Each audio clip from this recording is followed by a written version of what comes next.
ঠিক কিনা বলেন? ধাক্কাধাক্কি দরকার আছে?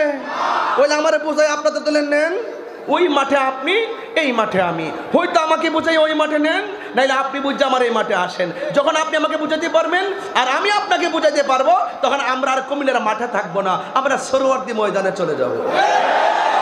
এর চাইতে সুন্দর কথা আছে? এখনো ঠেলাঠেলি করো, এখনো ঠেলাঠেলি করো।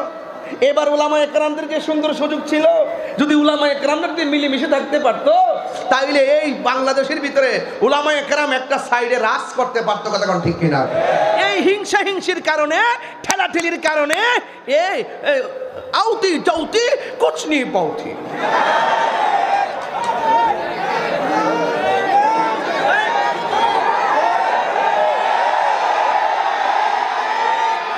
এখনো বলি বাংলাদেশের উলামায়ে কেরাম, কুমিল্লার জমিন থেকে বলতে চাই,